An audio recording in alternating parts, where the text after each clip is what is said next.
Bertrand Cavalier, merci beaucoup d'accepter de nous répondre au sujet de cette tribune. Votre sentiment, vous, en tant que général, militaire, vous êtes évidemment particulièrement touché par cette tribune, je peux l'imaginer. Qu'en avez-vous pensé? Quel est votre commentaire? L'hypothèse d'un coup d'État est à peine dissimulée. Quel est votre avis là-dessus? Écoutez, moi je me suis livré à une analyse de texte.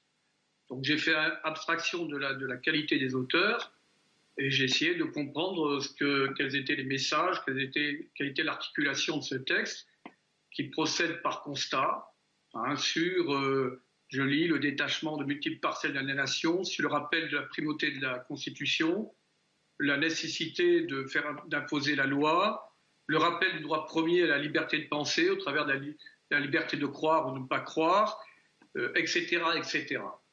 Et ils en viennent donc à une conclusion selon laquelle la situation est particulièrement grave et qu'il n'exclut pas, dans un contexte qui pourrait donner lieu à des affrontements tenant à un scénario de guerre civile, l'intervention des forces dites de troisième catégorie, c'est-à-dire l'ultima ratio. Donc voilà ce qui est, je ne vois nulle part d'ailleurs, donc l'idée du moindre coup d'État. Je trouve plutôt que c'est un texte qui est plutôt légaliste, mais qui s'appuie sur des constats que j'ai retrouvés par ailleurs, que je connaissais. Quand un président de la République, comme M. François Hollande, disait que comment peut-on éviter la partition, c'est quand même ce qui est en train de se produire, la partition. Quand un ministre de la République, Gérard Collombier, je dirais que dans 5 ans, la situation pourrait devenir irréversible. On est dans 5 ans ou 6 ans, on a 5 ans pour éviter le pire. Si vous voulez, je crois qu'il faut éviter cet emballement médiatique que j'ai constaté parce que j'étais absent, là je reviens d'Afrique, de République démocratique du Congo, plus précisément d'Ituri, une région marquée par des souffrances extrêmes que subissent les populations. Et je découvre ce texte qui me semble participer de constats qui ont été faits par la plupart des hommes politiques et par beaucoup de penseurs de tous bords depuis des années. En fait, c'est une phrase générale. Mon général, c'est une phrase qui fait réagir. On peut évoquer tout ce que vous avez énuméré il y a un instant. Ça peut choquer ou pas. Est-ce que c'est une réalité, un vrai constat? On fera un tour de table pour en discuter. Moi, c'est l'extrait que j'ai lu en fait qui pose problème. Si rien n'est entrant pris, le laxisme continuera à se répandre. Au final, une explosion, l'intervention de nos camarades d'actifs dans une mission périlleuse de protection et de nos valeurs civilisationnelles de sauvegarde de nos compatriotes sur le territoire national. Les mots sont choisis pour ne pas être évidemment répréhensibles, mais on parle d'une hypothèse de coup d'État, c'est clairement une menace. Non, je n'ose imaginer cela. D'ailleurs, ce serait en contradiction avec la construction même de ce texte, dont je dis qui procède par constat et qui rappelle la primauté de la Constitution et de la loi.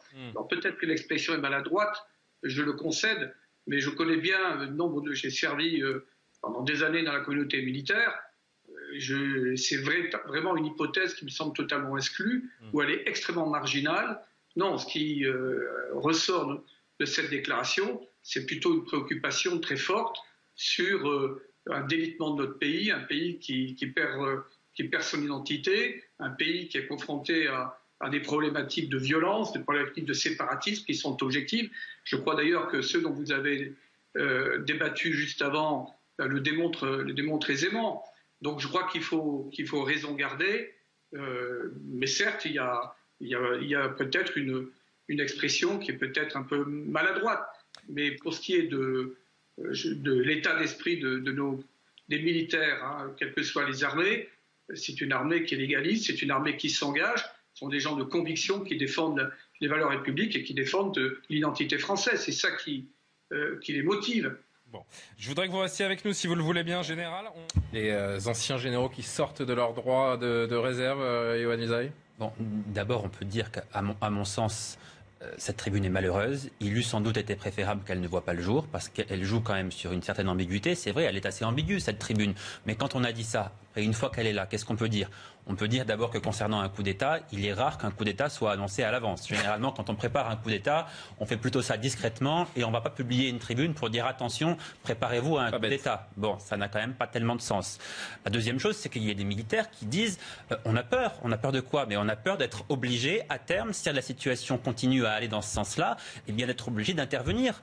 en France, sur notre sol. Et intervenir où? Eh bien, dans certains quartiers. Mais pardon, mais je vous rappelle qu'il y a déjà des responsables politiques qui ont demandé l'intervention de l'armée dans certains quartiers. Je pense comme ça, par exemple, à Samia Ghali, qui a demandé l'intervention des militaires dans certains quartiers à Paris. Ça ne date pas d'aujourd'hui. Marine Le Pen également, qui invite d'ailleurs à tous ces militaires à leur envoyer un message. Je vous invite à vous joindre à notre action pour prendre part à la bataille qui s'ouvre et qui est avant tout la bataille de la France. Ça, c'est une action politique, c'est différent. Mais ce que demandait Samia Ghali, c'était d'intervenir dans les quartiers pour rétablir l'ordre dans certains quartiers à Marseille. Il y a des responsables politiques qui l'ont demandé publiquement. Et ça, je parle sous le contrôle du général, mais je crois que c'est tout ce que redoute l'armée, être obligé d'intervenir sur le sol français. Pourquoi?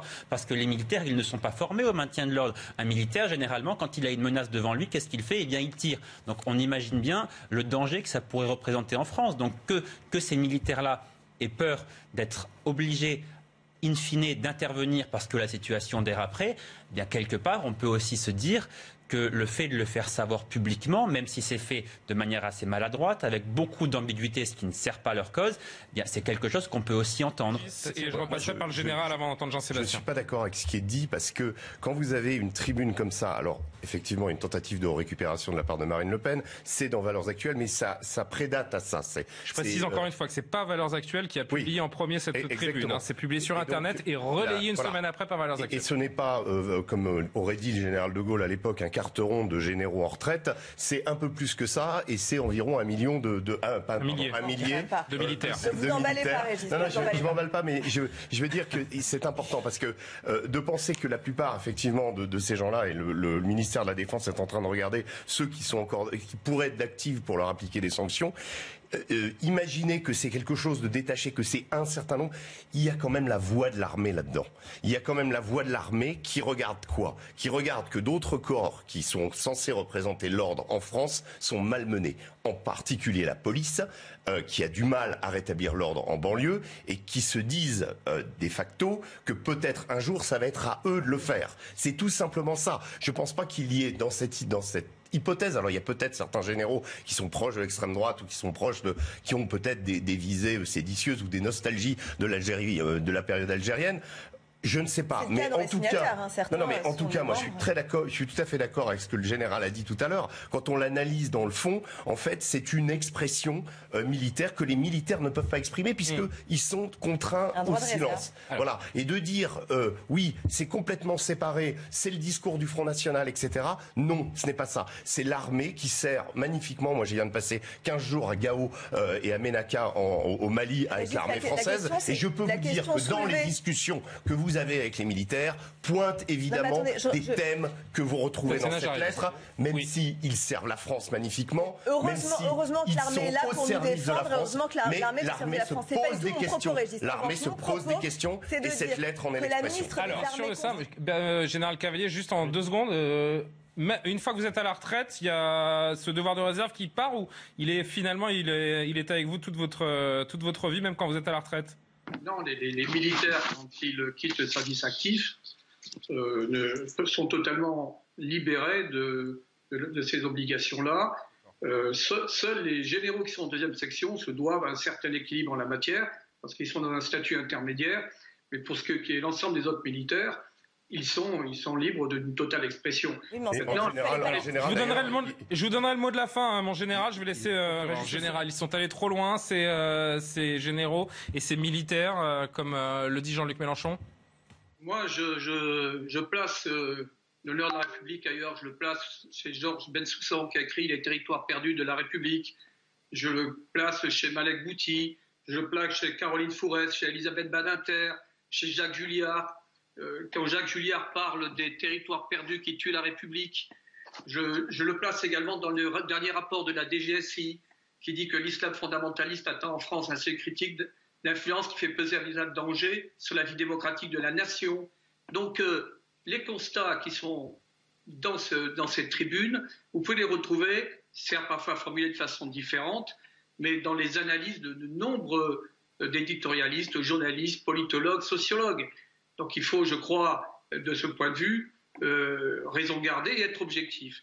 Maintenant, qu'il y ait chez un nombre croissant de militaires une angoisse, une appréhension, ceux qui ont une certaine idée de la France, de cette société de principes d'égalité, de nos principes civilisationnels qu'ils défendent, qu'ils essaient de défendre également ailleurs. Je reviens d'Afrique, où malheureusement cette Afrique est en train de basculer dans l'islam radical, parce que il y a malheureusement une propagande, il y a un quadrillage islamique qui est organisé notamment par certaines officines relevant de pays du Golfe, et qu'une partie de la bataille qui est sur le terrain de l'éducation risque d'être perdue. Or, c'est la mère des batailles que l'éducation, mais que ces militaires qui voient l'état de leur pays, militaires à qui on demande de ne pas être en tenue, quand vous pensez qu'à l'école militaire, dans le centre de Paris, il faut éviter de porter une tenue, que porter une tenue aujourd'hui met en danger les militaires, mais jusqu'où irons-nous dans la lâcheté, dans l'abandon, dans le reniement? Moi, c'est vraiment solennel ce que je peux vous dire ce soir, au travers du temps de parole qui m'est donné. La situation, elle est très critique. Nous sommes allés très loin. Il est temps quand même de réagir. Le dernier ouvrage que j'ai lu, c'est RIS, 1 minute 49 secondes. Bon, RIS dit également ce qui se passe dans ce pays en termes de remise en question de ce qui nous définit. Donc ces militaires ne disent pas autre chose.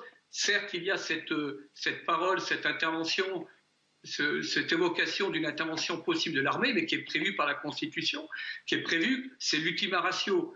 Donc il faut d'ailleurs qu'en la matière, les forces de sécurité intérieure, dont la gendarmerie, soient davantage équipées, armées, pour que cet engagement possible des armées soit reculé. Mais il est tout à fait prévu dans les lois de la République.